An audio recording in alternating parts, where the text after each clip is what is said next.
प्रभु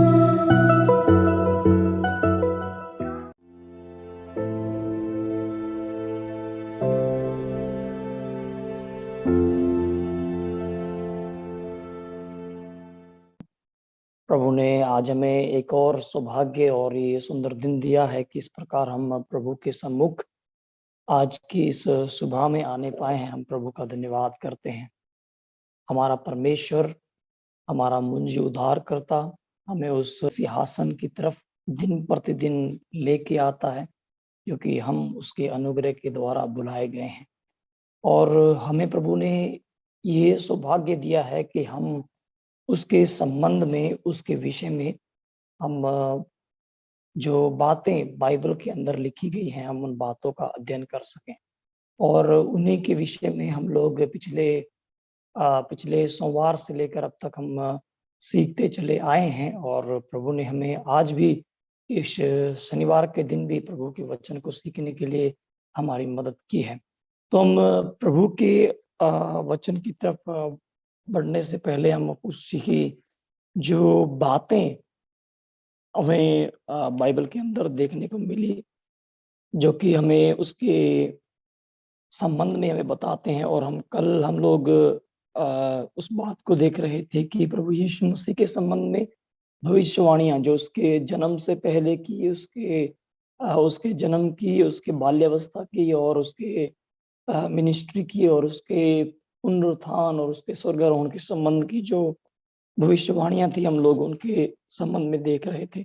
तो ये ईश्वरीय जो प्रकाशन जो बाइबल के अंदर प्रभु के संबंध में हमें दिया गया है, तो हम उन बातों को और गहराई से सब जब हम जानते हैं, तो हमें इस बात का सबूत मिलता है कि हमें जिस परमेश्वर के ऊपर विश्वास करने का, या हम जिस परमेश्वर के ऊपर विश्वास करते हैं, हमें ये सौभाग्य मिला है कि वह परमेश्वर अनादिकाल से है, और जिसके विषय में बाइबल के अंदर लिखा गया है।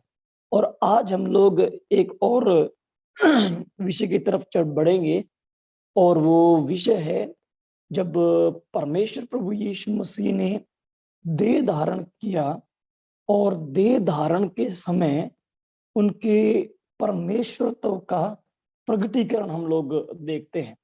यानी संपूर्ण परमेश्वर थे, अपनी देह के अंदर रहकर भी वो संपूर्ण परमेश्वर थे।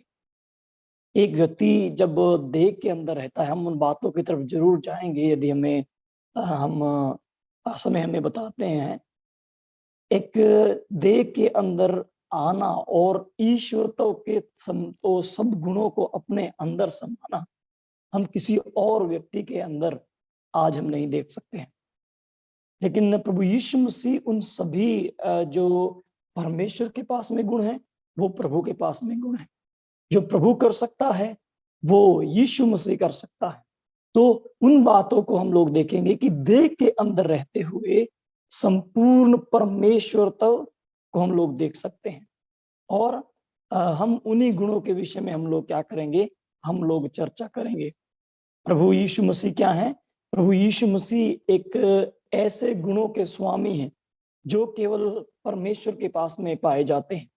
और बाइबल में क्या है? बाइबल हमें बताती है कि प्रभु यीशु मसीह परमेश्वर हैं, और वह परमेश्वर के साथ हैं, और परमेश्वर के बराबर हैं। He is equal to God.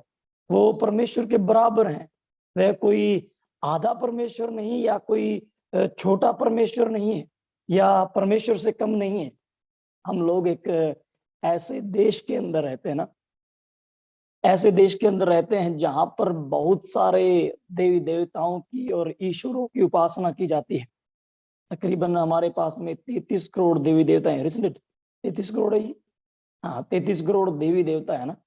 हम लोग क्या है, एक देवी और देवता लगाते हैं, और लोक देवता भी हम लोग लगाते हैं। अर्थात वो कुछ कम है, कुछ बड़े हुए, किसके पास ज्यादा है, किसके पास कम शक्ति है। इस प्रकार के क्या है, इस प्रकार के बातों को हम लोग क्या करते हैं, हमारे भारतवर्ष के अंदर हम लोग देखते हैं। और यदि हम हमारे दृष्टि को यदि हमारे भारत के चारों तरफ यदि फैलाएं, तो आपको हर एक जगह पे आपको क्या है, इस प्रकार के ईश्वर मिलेंगे, जो बड़े हैं और जो छोटे हैं। इस प्रकार का। लेकिन प्रभु यीशु मसीह के संबंध में कहें तो वो इस प्रकार के नहीं है। He is equal to God and he is God. वो प्रभु के बराबर हैं और वो प्रभु हैं। वो कोई इंफीरियर नहीं है और वो कोई वो सुपीरियर है, वो परमेश्वर के बराबर हैं। तो जब हम उस परमेश्वर के संबंध में हम जाते हैं कि वो शरीर के अंदर संपूर्ण परमेश्वर है, इसके पास सब परमेश्वर वाले गुण हैं, उसने परमेश्वर होने का दावा ही नहीं किया, परंतु वह ईश्वरत्व के सब गुणों को अपने अंदर समाये हुए, अपने अंदर पाए हुए थे। तो हम उन बातों को क्या है आज हम लोग देखेंगे कि मनुष्य के रूप में रहते हुए परमेश्वर के पास में अर्थात यीशु मसीह के पास में परमेश्वर वाले गुणों का हम लोग क्या हैं, हम लोग होते हुए देखते हैं। तो आप यदि सर्वप्रथम हम उसके जो गुण जो परमेश्वर के पास में है और किसी मनुष्य के पास में नहीं है, हम उस बात को पाते हैं जो मनुष्य के रूप में होते हुए अर्थात देहधारी होते हुए यीशु मसीह ने पाए हैं। पहली बात वो क्या है, वो इटर्नल है, अनंतता जो क्या है, जो कभी भी नाश नहीं होने वाले हैं। आप एक आयत को पढ़ के हम उस बात को प्रारंभ करेंगे जो क्या है यूहन्ना रचित सुसमाचार उसकी 1 अध्याय 1 आयत में भाई पढ़ें और कोई भाई मेरी इसमें मदद करेंगे।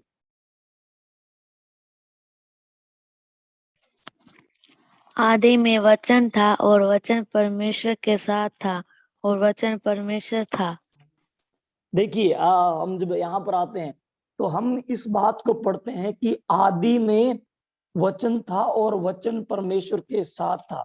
इस बात को जब यूहन्ना हमें बताते हैं तो हम इस बात को समझते हैं आदि में वचन था और वचन परमेश्वर के साथ था और वचन ही परमेश्वर था, अर्थात जो अनंत काल से क्या है विद्यमान है। हम उस अनंतता के संबंध में पढ़ रहे हैं और हम इस बातों को पिछले अपने क्लासों के अंदर हम लोग देख चुके हैं। तो हम उसकी अनंतता के विषय में क्या है हम पढ़ते हैं, वो अनादि से क्या है, अनादि काल तक क्या है परमेश्वर रहा है। मनुष्य रूप में होते हुए भी उसने क्या है अपने उस गुण को अपने पास में रखा है। फिर आप 8 का 58 पढ़िए भाई, 8 का 58 इसी यूहन्ना रचित सुसमाचार के 8 के 58 में आए और वहां पर हम लोग क्या देखते हैं 8 वर्स 58, जहां पर हम लोग उस बात को पढ़ते हैं कि यीशु ने जब उन लोगों को कहा कि अब्राहम के उत्पन्न होने से पहले मैं था, यानी मैं हूं, वहां पर इस प्रकार से लिखा हुआ है। तो एक उस पीरियड को बताइए, यदि उस दृष्टिकोण से ह्यूमनली यदि दृष्टिकोण से देखें तो यीशु मसीह और आदम के जन्म के बीच बहुत लंबे सालों का गैप है। और क्या है यहाँ पर जब प्रभु यीशु मसीह इस बात का क्लेम करते हैं तो बताते हैं कि उसकी अनंतता क्या है और उस अनंतता को अभी भी वो अपने आप में विद्यमान किए हुए हैं। प्रकाशित वाक्य आइए, प्रकाशित वाक्य की किताब उसके 1 अध्याय और उसकी 1 अध्याय उसकी हम लोग प्रकाशित वाक्य 1 अध्याय उसकी 8 आयत पढ़े भाई।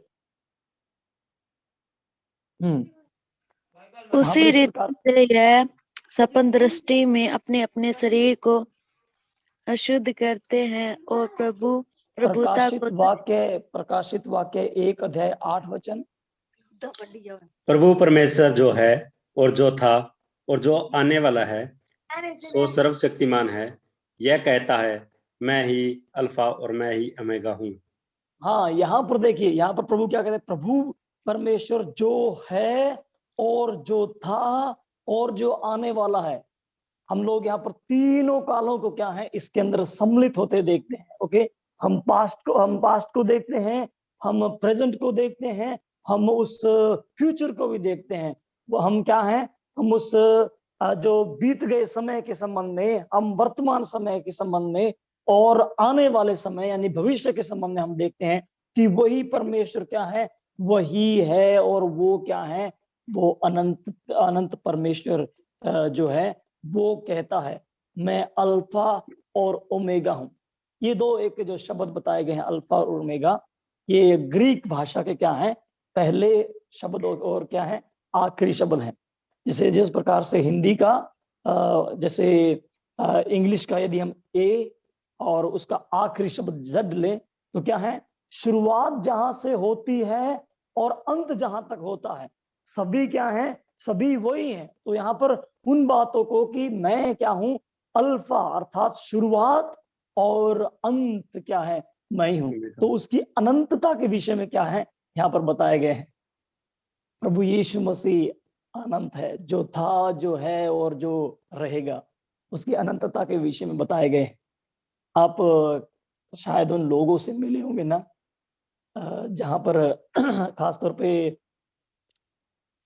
एक ऐसे जो पंडित हैं या ऐसे जो वैद हैं, अपने सर के ऊपर एक टोपी रखते हैं और उस टोपी के ऊपर लिखा होता है हम हैं अविनाशी ना, isn't it?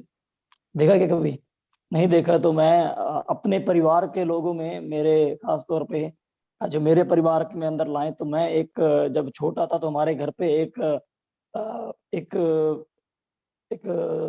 भगवा कपड़ा पहने हुए और हाथ में कुंडल और एक बड़ा सारा एक एक छड़ी लेते हुए एक आते थे, जो पापा के बताते हैं गुरु हैं, और उसकी टोपी के ऊपर लिखा था हम हैं अविनाशी। तो उनसे जब इस बात के विषय में पूछा गया कि इसका मतलब क्या है, तो बताते हैं कि हम कभी भी नष्ट नहीं होने वाले, हम उस अविनाशी अवस्था को क्या है, पा लिए हैं।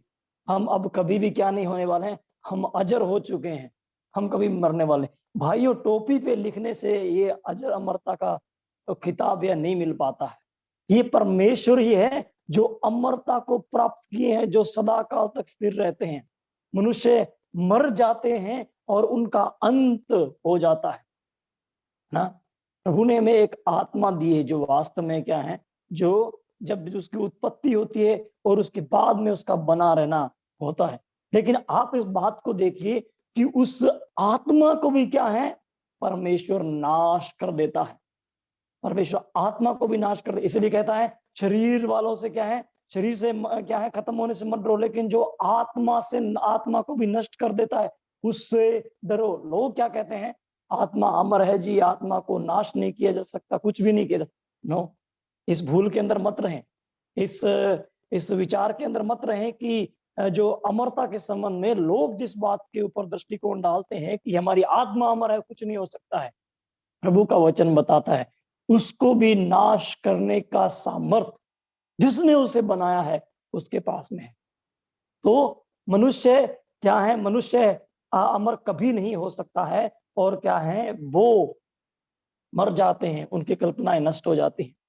आज कितने ऐसे लोग हैं जो क्या है, उस बात को कहते हैं। आज हर एक ने क्या है, अपना अपना एक लोगों ने एक ठिकाना बना रखा है, हम कहें कि एक एक ऐसा कार्य चला रखा है जिसमें लोग बड़ी तादाद के अंदर क्या कहते हैं, वो वास्तव में ईश्वर हैं और वो क्या है, वो तो अमर है।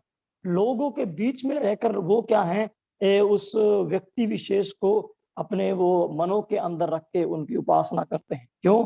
वो सोचते हैं कि ये अमर है। लेकिन जब उनका इस पृथ्वी के ऊपर से जब नाश हो जाता है, तब उनकी सारी कल्पनाएं क्या हो जाती हैं, सब विफल हो जाती हैं। लोगों ने आडंबर ये रच रखा है, लोगों ने क्या है, इसको ऐसी रूपरेखा और ऐसी धारणा दे रखी है जिसमें लोग क्या है, उस बात को पकड़ रहे हैं कि ये क्या है, ये अनंत ईश्वर है। लेकिन वो अनंतता उनके पास में नहीं है जो प्रभु यीशु मसीह के पास में है। यीशु मसीह अनादिकाल से अंत के काल तक और वो सदा तक बना रहने वाला परमेश्वर है। ये गुण सिर्फ और मात्र केवल परमेश्वर के अंदर ही है। परमेश्वर के बिना और कोई भी इस गुण को प्राप्त नहीं कर सकता है।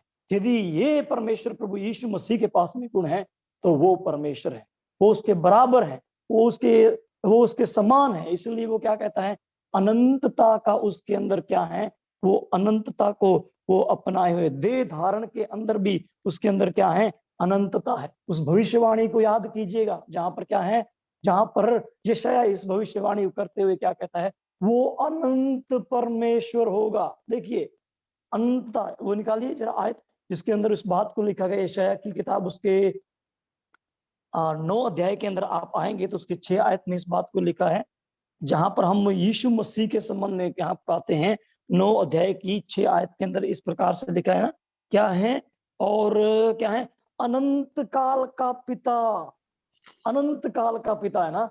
आप उस क्यों 9 की, हाँ, क्योंकि हमारे लिए एक बालक उत्पन्न हुआ, हम्म, हमें एक पुत्र दिया गया और प्रभुता उसके कंधे पर होगी और उसका नाम अद्भुत युक्ति करने वाला, पराक्रमी परमेश्वर, अनंत काल का पिता और शांति का राजकुमार रखा जाएगा।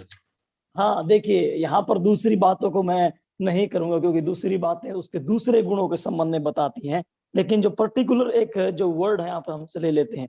यहाँ पर क्या बताया, वो बालक दिया गया है और वो उत्पन्न हुआ है, और वो पर क्या है, वो बालक अनंत काल तक है, कभी नाश नहीं होने वाला है, कभी भी नाश नहीं होने वाला है। और जो उस परमेश्वर को क्या है, जो उस परमेश्वर का है, वो भी उस अनंत काल की महिमा में जाने पाएंगे। अर्थात उसने देह धारण के अंदर भी इस गुण को जो परमेश्वर का है अपने मध्य में क्या है, बनाए हुए, अपने अंदर वो समाये हुए हैं। और इस कारण क्या है, वो परमेश्वर के गुणों का क्या है, गुणों का एक भागी है, अर्थात वो परमेश्वर के और परमेश्वर के बराबर है, और वो परमेश्वर है। अपने देह के अंदर होते हुए उसने इस गुण को जो परमेश्वर के पास है अपने आप में रखा है।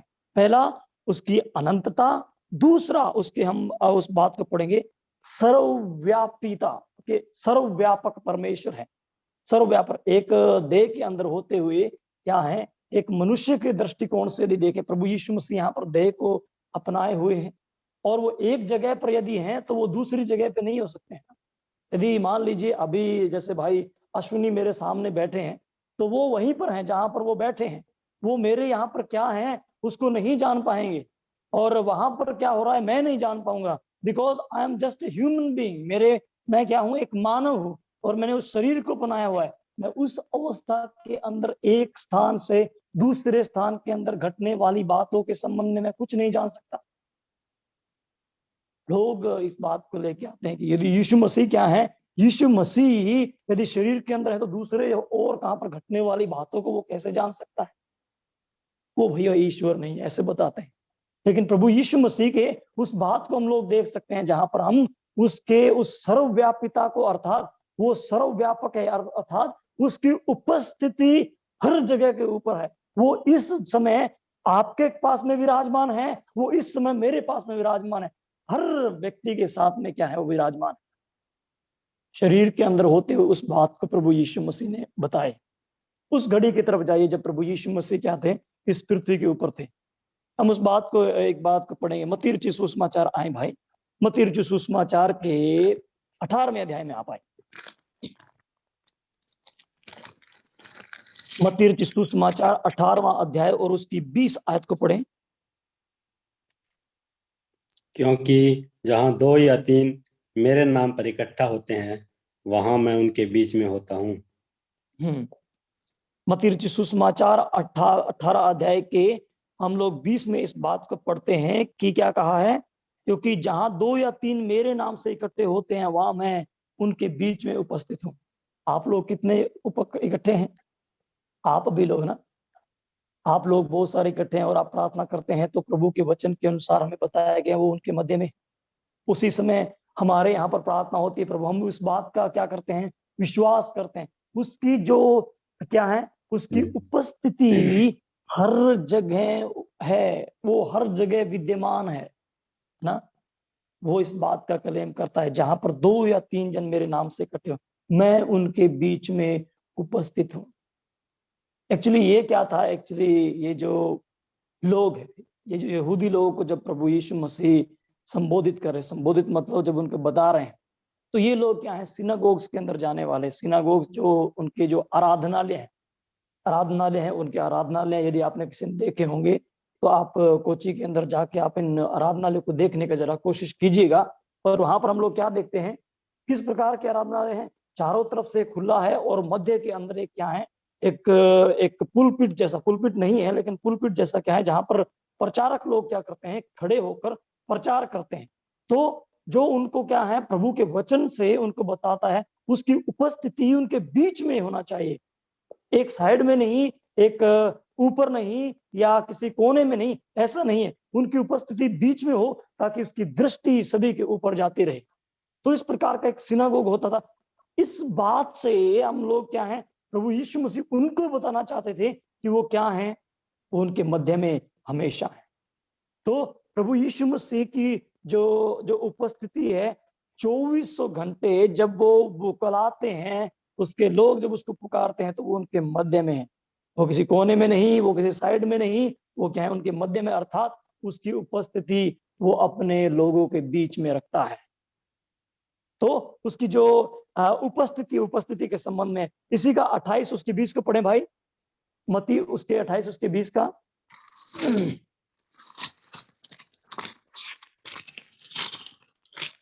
हम्म 28 उसका 20। और उन्हें सब बातों में जो मैंने तुम्हें आज्ञा दी है मानना सिखाओ, और देखो मैं जगत के अंत तक सदा तुम्हारे संग हूँ। हाँ, ये क्या है, ये कौन सा समय है, आप सब जानते हैं। प्रभु यीशु मसीह अभी क्या है, अभी यीशु मसीह के उस मृत्यु के बाद में प्रभु यीशु मसीह ने उस क्या है, उस मृत्यु के डंक को तोड़ने के बाद में प्रभु यीशु मसीह अपने चेलों के साथ में है, और यहाँ पर प्रभु यीशु मसीह स्वर्ग की तरफ उठाए लिए जा रहे हैं। तब इस क्या है, इस वायदे को जो उसकी उपस्थिति के संबंध में बताते हैं। प्रभु यीशु मसीह तो स्वर्ग की तरफ जा रहे हैं। लोग शायद ये बात सोचते होंगे कि क्या है, हमारे बीच में यदि शारीरिक उपस्थिति है तो क्या है, हम उसकी उपस्थिति को महसूस करते हैं। लेकिन प्रभु यीशु मसीह ने इस बात को क्या किया, इस बात को एक वायदे के रूप में उनको दिया है। और वायदा क्या है, उसकी उपस्थिति का वायदा। मैं तुम्हारे साथ में हूं। हालांकि प्रभु स्वर्ग में जा रहे हैं, वो स्वर्ग में भी रहेगा, और पृथ्वी के ऊपर भी क्या है, उनकी उपस्थिति उनके लोगों के साथ में रहेगी। ये उसकी क्या है, ये उसकी सर्वव्यापिता, अर्थात वो उसकी उपस्थिति के संबंध में बताते हैं। प्रभु अपने लोगों के साथ में, उसकी उपस्थिति उनके साथ में। आज शारीरिक रूप से जब तक कोई व्यक्ति किसी व्यक्ति विशेष के साथ में नहीं रहता, उसकी उपस्थिति को महसूस नहीं किया जा सकता। उसकी उपस्थिति अपने लोगों के साथ में रहती है, चाहे हम किसी भी क्या रहें, किसी भी परिस्थिति के अंदर कहीं भी क्यों ना है। दाऊद एक जगह पर कहता है, चाहे मैं जंगल में भी क्यों ना हूं, चाहे मैं एकांत जगह पर क्यों ना हूं, मैं आराम से लेट जाऊंगा और उठ जाऊंगा। मुझे क्यों, मुझे मालूम है कि तेरी उपस्थिति मेरे साथ में है। उसकी व्यापिता, उसकी उपस्थिति उसके साथ में है। परमेश्वर क्या है, उस देह धारण के अंदर भी क्या है, अपने लोगों को क्या है, अपने उपस्थिति से क्या करते हैं, अनुग्रहित करते हैं। हालांकि चाहे वो हमें आंखों से नहीं दिखाई देते हैं, but his presence is with his people. वो अपने लोगों के साथ में रहता है। उसकी क्या है, उसकी उपस्थिति जो क्या है, देह धारण के संबंध में यदि हम देखें तो है। एक जगह पर प्रभु यीशु मसीह कहते हैं ना कि वो क्या है, स्वर्ग में भी है और वो इस पृथ्वी पे है। जब वो पृथ्वी अर्थली मिनिस्ट्री वो कर रहे थे, तब वो बताए जो स्वर्ग में है वो हो रहा है उसको भी जानते हैं, और जो पृथ्वी पे हो रहा है उसको भी जानते हैं। एक क्या है, बहुत बड़ा गैप है ना, बहुत बड़ा गैप है स्वर्ग और पृथ्वी। जो एक यदि हम विज्ञान के संबंध में ले तो विज्ञान क्या बताता है कि कोई स्वर्ग नहीं है भाई, विज्ञान हमें ये चीज को बताता है। लेकिन पृथ्वी के संबंध में कहता है कि पृथ्वी तो है। लेकिन अभी जो यहाँ पर जो बात बताई गई है, एक लंबी दूरी के संबंध में बताई। एक शरीर के अंदर होते हुए एक व्यक्ति स्वर्ग में कैसे हो सकता है, जो दिखाई भी नहीं देता है।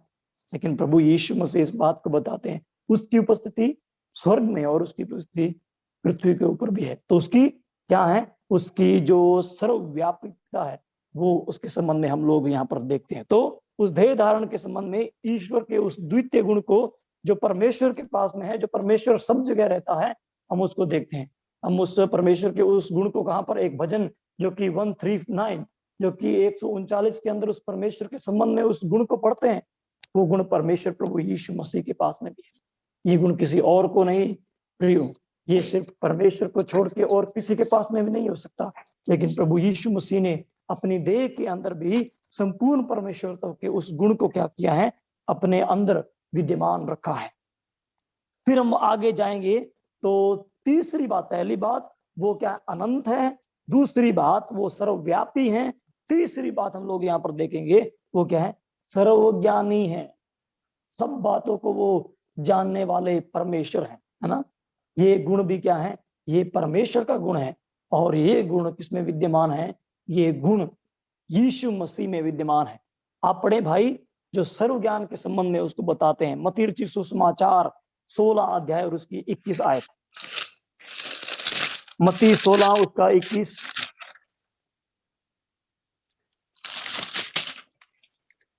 उस समय से यीशु अपने चेलों को बताने लगा, अवश्य है कि मैं यरूशलेम को जाऊं और पुरनिया और प्रधान याजकों और शास्त्रियों के हाथ से बहुत दुख उठाऊं और मार डाला जाऊं और तीसरे दिन जी उठूं।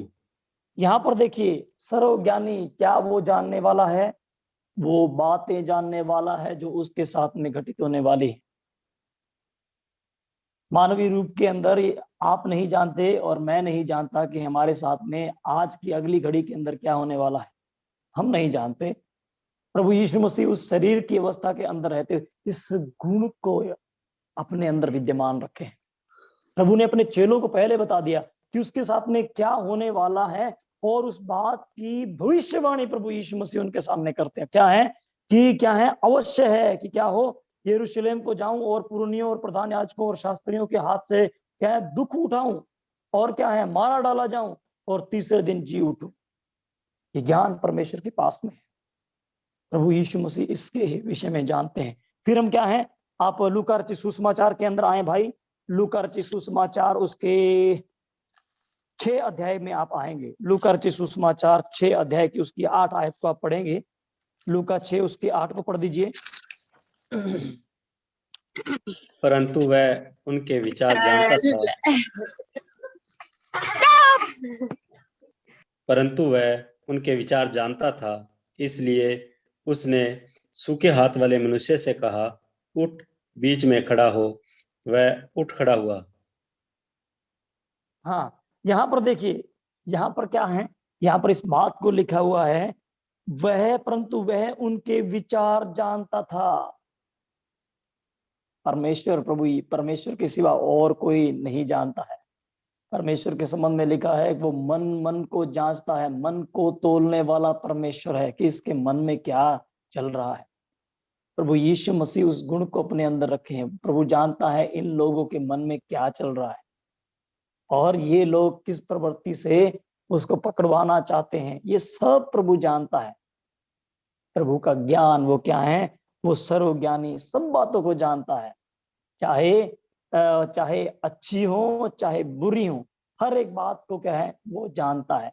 इसलिए परमेश्वर प्रभु यीशु मसीह उन लोगों के मन के अंदर चलने वाली बातों को क्या है जानते हैं। हम पुराने नियम के अंदर भजनों की पुस्तक में एक नहीं सॉरी नीति वचन की पुस्तक के अंदर हम इस बात को पढ़ते हैं कि क्या है, यहोवा का क्या है, मनुष्य की आत्मा यहोवा का दीपक है जो क्या है हर बात के ऊपर प्रकाश डालता है। मनुष्य शायद इस बात को भूल जाता है कि जो प्रभु ने आत्मा दी है वो उसकी दी हुई है और वो उस आत्मा के द्वारा सब कुछ जान सकता है। प्रभु का ही दिया हुआ है, सब जानता है। ये सिर्फ गुण परमेश्वर का है और परमेश्वर क्या है, हर मनुष्य के संबंध में जानता है। तो हमारा जो परमेश्वर है वो हमारे बारे में भी जानता है ना। मेरे मन के अंदर क्या चल रहा है, आपके मन के अंदर क्या चल रहा है, आप किस समय क्या बात सोच रहे हैं, आप उससे भाग नहीं सकते हैं। आप उससे किसी बात विचार को छुपा नहीं सकते हैं। प्रभु आपको जानता है, वो सर्वज्ञानी है। इसलिए क्या है, उसने उस मानवीय दृष्टिकोण से यदि उस समय से बोले तो वो क्या है, वो सब बातों को जानने वाला परमेश्वर है। 11:17 पढ़ दीजिए भाई इसी पुस्तक का। 11 का 17 पढ़ दीजिए। लूका में, लूका सेम पुस्तक।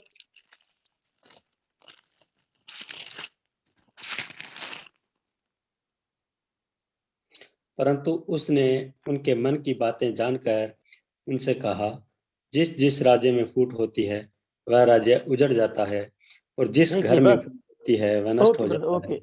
Thank you.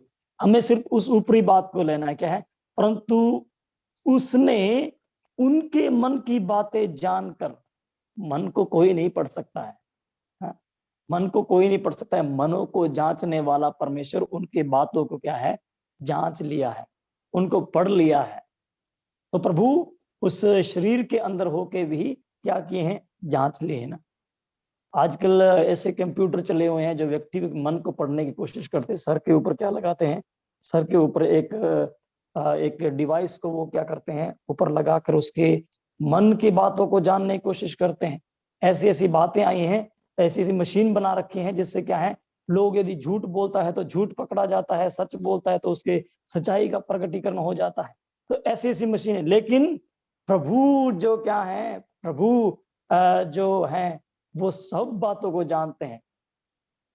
कंप्यूटर गलत हो सकता है लेकिन प्रभु कभी भी क्या है, प्रभु को कभी भी गलत नहीं है, क्योंकि प्रभु सर्वज्ञानी है, वो सब कुछ आपके विषय में, मेरे विषय में जानते हैं। तो इस बात को भी अपने मन में डर रखते हुए कि मेरे मन के अंदर किन बातों का वेग चल रहा है या किन बातों को मैं अपने मन के अंदर रखा हूं, तो उन बातों को हमें जानना बहुत जरूरी है। क्योंकि परमेश्वर क्या है, यीशु मसीह मनुष्य के रूप में तो आए, लेकिन उस गुणों को भी अपने अंदर वो समाये हुए हैं। तो इस बात को हम लोग हम देख जाने कि हमारा परमेश्वर हमारे हर एक जीवन के सब बातों को जानता है। और उसके संबंध में हम यदि यूहन्ना रचित सुसमाचार के अंदर भी आए तो वहां पर यूहन्ना भी एक बात को क्या है, उसके संबंध में लिखता है, जो कि 4 अध्याय उसके 29 आयत में हमें ऐसे देखने को मिलता है। 4 अध्याय उसकी 29 आयत में इस प्रकार से लिखा है, क्या किया है, जहाँ पर आओ सामरी एक स्त्री, मनुष्य आओ एक मनुष्य को देखो जिसने सब कुछ जो मैंने किया मुझे बता दिया, कहीं यह तो मसीह नहीं। यह तो मसीह नहीं, और मुझे क्या बता दिया सब कुछ। ये कौन है, ये एक सामरी स्त्री है और जिसने बहुत सारे पतियों को कर रखा है। और इसके संबंध में शायद प्रभु यीशु मसीह वहां पर गए हैं, पहली बार गए हैं और सब कुछ उसके जीवन का चिट्ठा खोल के रख दिया। क्यों? क्योंकि प्रभु यीशु मसीह उसके बारे में सब जानते हैं, हर एक मनुष्य के संबंध में जानते हैं।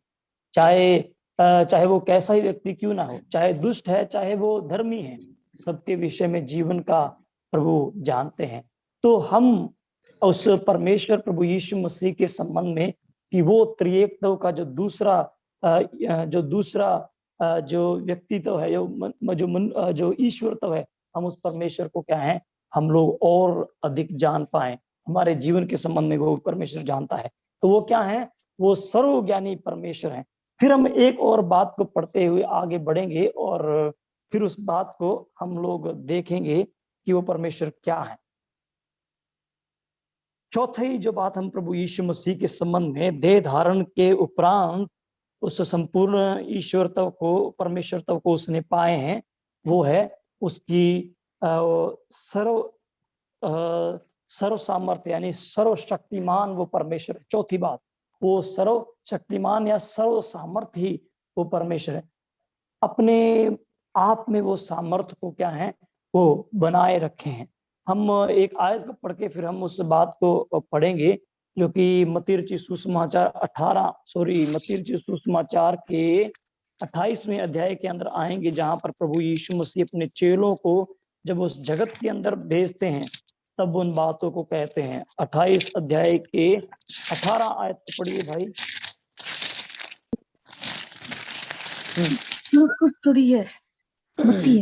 ने उनके पास आकर कहा, स्वर्ग और पृथ्वी का सारा अधिकार मुझे दे दिया गया।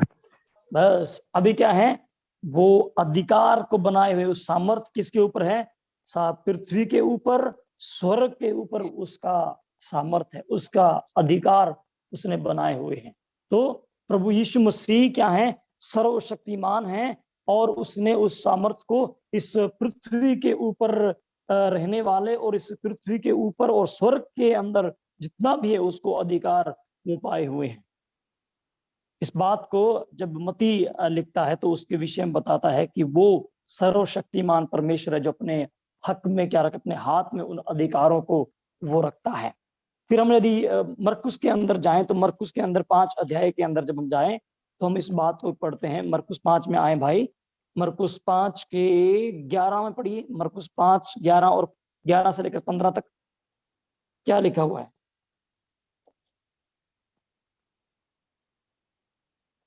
मरकुस रचित सुसमाचार उसके 5 अध्याय 11 से लेकर 15 तक। वहां पहाड़ पर सूरों का एक बड़ा झुंड चल रहा था।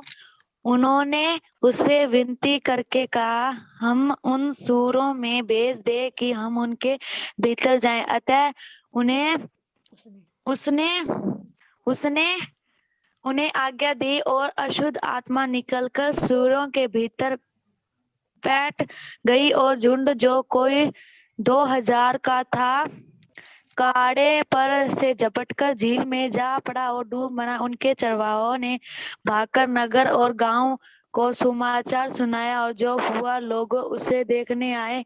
यीशु के पास आकर वह उसको जिसमें दुष्टात्मा थी अर्थात जिसमें सेना समाई थी कपड़े पहने और सचेत बैठे देखकर डर गए। ओके, धन्यवाद।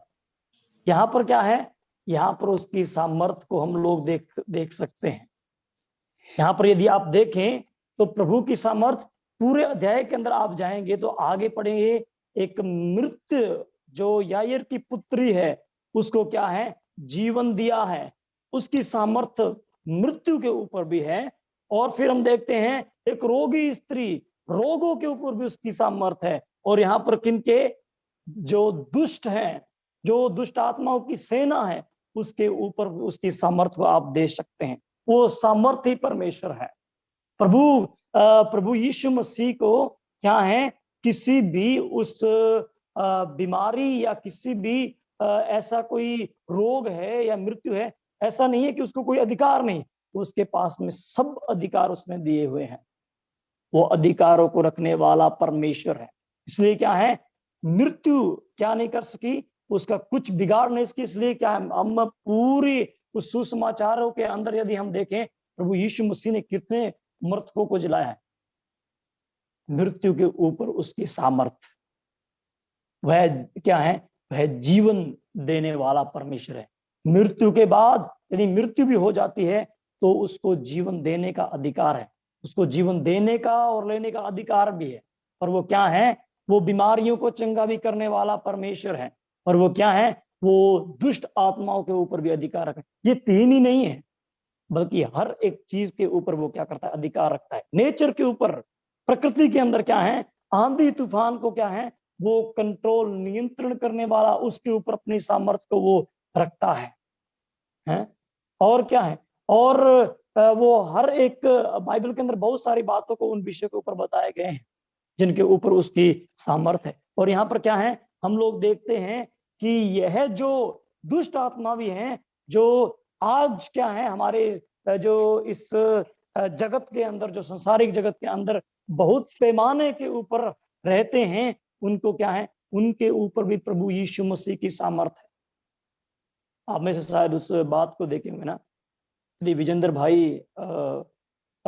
भाई को प्रभु ने उस सामर्थ्य को क्या है? दिया है कि जो प्रभु यीशु मसीह के अधिकार जो हैं, ओके, जो प्रभु यीशु मसीह के अधिकार हैं, केवल ईश्वरत्व को छोड़ के जो प्रभु यीशु मसीह के पास में है, वो सब अधिकार उसकी संतान को दिए हैं। आप किसी और व्यक्ति के पास में यदि जाएंगे तो बाबा वगैरह सो कुछ कार्य करेंगे, उनकी सामर्थ्य नहीं है। उनकी सामर्थ्य उन वस्तुओं के ऊपर नहीं है। हमारे बीच में एक भाई थे ना, मैं उनका उदाहरण कभी कभी लेता हूँ। वो भाई क्या थे, मैं उनका नाम भी मेंशन जरूर करना चाहूंगा। हमारे बीच में काशीराम भाई, काशी नहीं है, नाम भूल गया मैं उनका। एक भाई थे ना जो हमारे बड़े वेद पंडित थे और बहुत सारे चमत्कारों करते। क्या नाम था उस भाई का? हाँ, सही राम जी। हाँ, धन्यवाद धन्यवाद। बहुत बड़े बाबा थे वो। हाँ, बहुत बड़े बाबा थे। और क्या है, लोगों को, इस शैतान को क्या करते? अपने मुट्ठी के अंदर वो रखने वाले थे। ऐसे व्यक्ति थे वो। और वो खुद बताते हैं क्या है, मैं उनको अपने नियंत्रण में रखता था और जहां चाहता, जो कुछ करवाना चाहता था, मैं सब कुछ कर लेता था। इस प्रकार से वो कहते हैं। लेकिन एक समय आया, खुद को जान के लाले पड़ गए। शैतान इनके ऊपर हावी हो गया है। मृत्यु की शैया तक वो चले गए और मृत्यु उसको डर क्या करने लगी? सताने लगी ना। इस जगत के बाबा भी उनके ऊपर सामर्थ्य नहीं रख सकते हैं। मैं उन भाई को बाबा नहीं कह रहा, वो भाई हैं हमारे, लेकिन प्रभु को उन्होंने पाए हैं। कहाँ है उनकी सामर्थ्य? इनकी सामर्थ्य कुछ नहीं है। उन भाई को ना ले, और जो लोग हैं उनको लें, उनकी सामर्थ्य को देखिए। ये सब सामर्थ्य क्या है? नष्ट रहते हैं, उसके बीच उनका कोई अधिकार उनके पास में नहीं है। लेकिन क्या है, अभी आप देखिए, आप में से कई भाइयों को शैतान ने जकड़ा होगा, मैं आशा करता हूं, यदि नहीं है तो आपने देखा होगा। यदि भाई के साथ में कभी मिनिस्ट्री में गए हैं तो आप कभी देखना, जहां पर डीमन प्रोसेस होता है, जहां पर शैतान घुस जाते हैं, भाई कोई तंत्र मंत्र करते हैं या कोई विद्या वहां पर करते हैं या पानी वगैरह लोटा वगैरह छिड़कते हैं? कुछ नहीं है। एक प्रार्थना की है, तो वहां पर क्या है? वो प्रार्थना क्या है? उसकी परमेश्वर की सामर्थ्य से वहां पर उस शैतान को भी हम भागते हुए देखते हैं। एक साधारण व्यक्ति क्या कर रहा है? एक साधारण व्यक्ति एक बड़े अद्भुत कार्य कर रहा है, और लोग क्या है, इसको देखकर अचंभा करते हैं। प्रभु सामर्थी है, वो अपने सामर्थ्य के काम अपने लोगों के द्वारा करवाता है। वो क्या है? वो उसकी सामर्थ हर एक चीज के ऊपर है। वो सर्वशक्तिमान परमेश्वर, सीधे तौर पे कहें तो जो परमेश्वर का गुण है वो पुत्र ने पाए हुए हैं, और उस गुण को क्या है, परमेश्वर ने अपने अंदर विद्यमान रखे हुए हैं। जब वो उस शरीर के अंदर थे, संपूर्ण परमेश्वरत्व को अपने अंदर वो समाये हुए हैं, अपने अंदर रखे हुए हैं।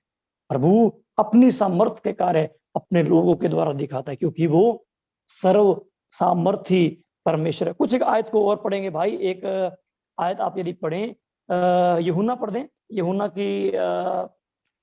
यूहन्ना की सुसमाचार में आएंगे 11वें अध्याय के अंदर, जहां पर प्रभु यीशु मसीह क्या कहते हैं, हम उस बात को पढ़ते हैं जहां पर मृत्यु के ऊपर अपने अधिकार को रखते हैं, जहां पर लाजर की मृत्यु के संबंध में पढ़ते हैं ना।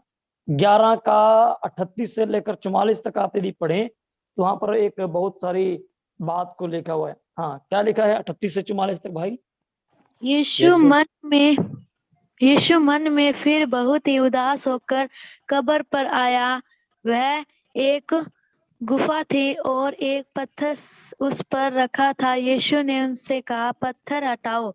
उसे मरे हुए की बहन मार्था उससे कहने लगी, हे पुत्र, उसमें से अब तो दुर्गंध आती है, क्योंकि उसे मरे 4 दिन हो चुके हैं। यीशु ने उससे कहा, क्या मैंने तुझे से नहीं कहा था कि यदि तू विश्वास करेगी तो परमेश्वर की महिमा को देखेगी? तब उन्होंने उसे पत्थर को हटाया। यीशु ने आंखें उठाकर कहा, हे पिता, मैं तेरा धन्यवाद करता हूँ कि तू ने मेरी सुन ली। मैं जानता हूँ कि तू सदा मेरी सुनता है, परंतु जो भीड़ आस-पास खड़ी है उनके कारण मैंने यही कहा, जिससे कि वह विश्वास करे कि तू ने मुझे भेजा है। यह कहकर उसने बड़े शब्द से पुकारा, हे लाजर, निकल आ। जो मर गया था वह कफन से हाथ पांव बंधे हुए निकल आया, और उसका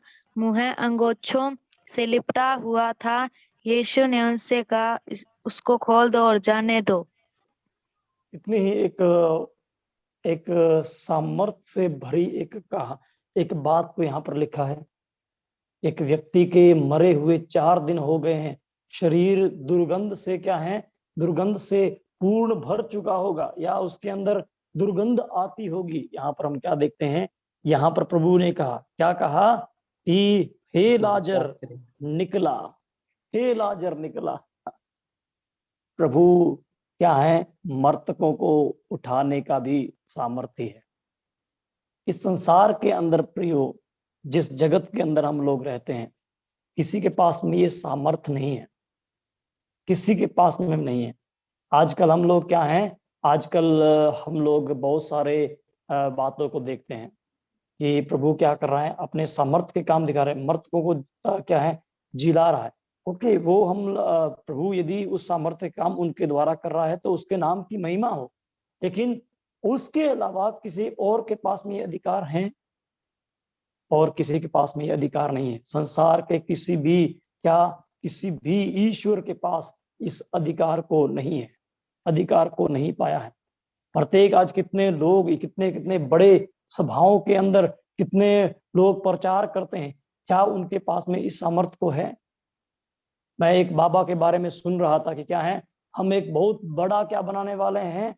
मैं उस बाबा का नाम भी आपके सामने मेंशन जरूर करूंगा। उस बाबा का नाम है थर्ड आइज, उसके नाम को क्या कहते हैं, तीसरी आंख कौन सा बाबा है?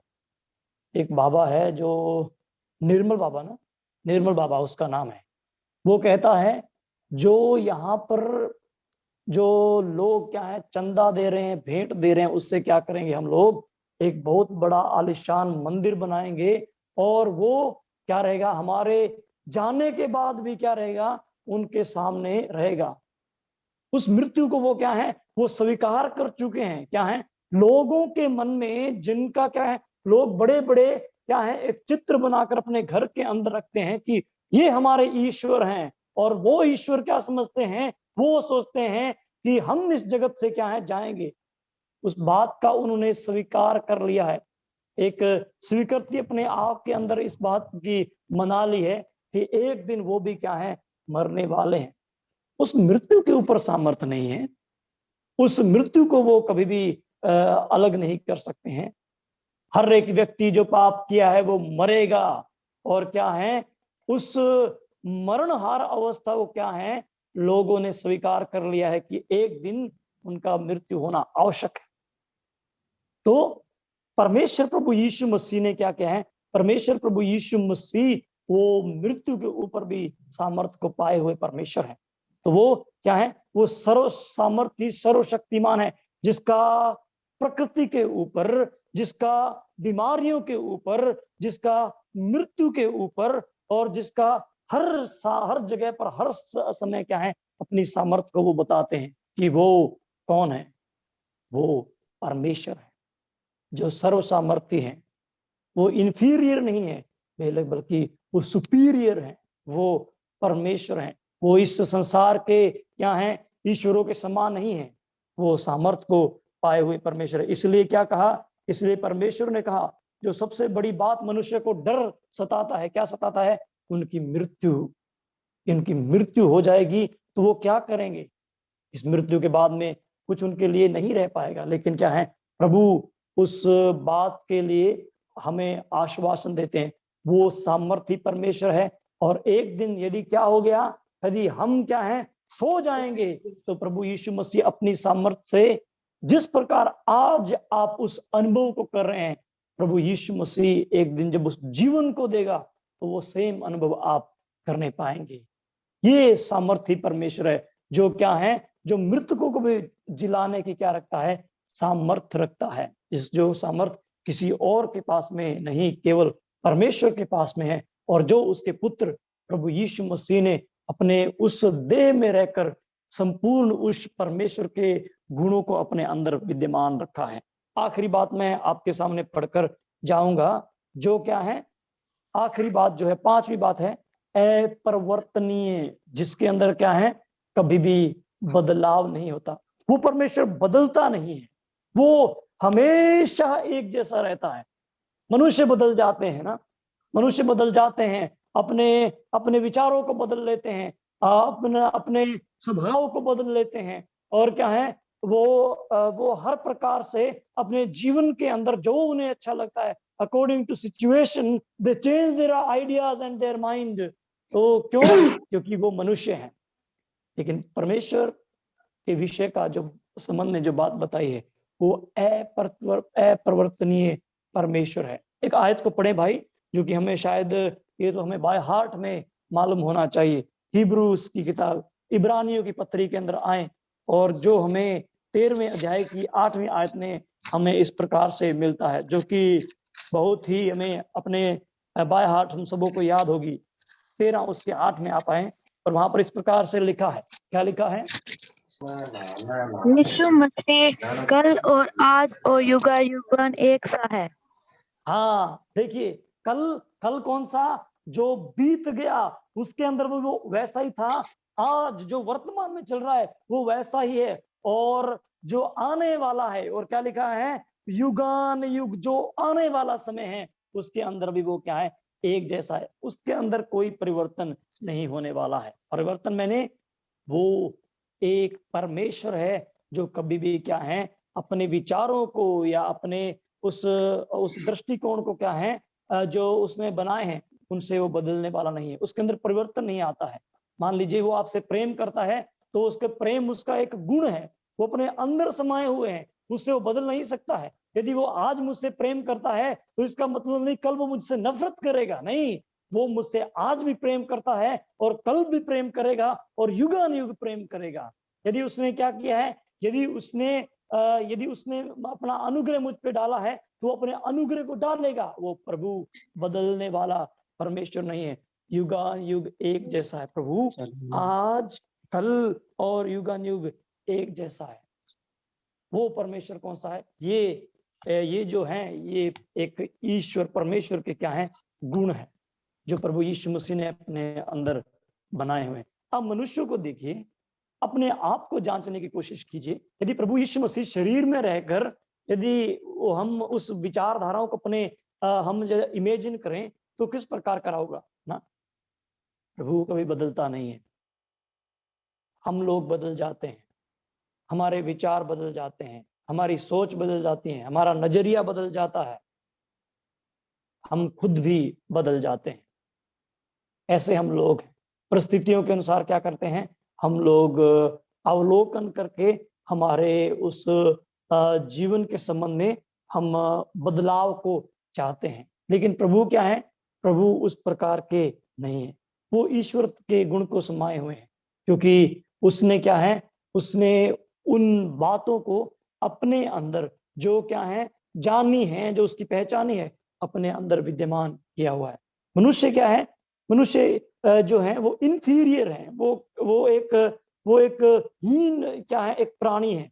और वो क्या है, वो अपने जीवन के अंदर वह घड़ता है और मरता है। इसलिए क्या है, प्रभु हमारी मदद करे और प्रभु हमारी सहायता करे, ताकि हम इन बातों से जो प्रभु यीशु मसीह के संबंध में लिखी गई हैं कि उसने शरीर में रहते हुए क्या किया, शरीर में रहते हुए उस परमेश्वर के सभी गुणों को अपने अंदर विद्यमान रखा। कौन से गुण हैं?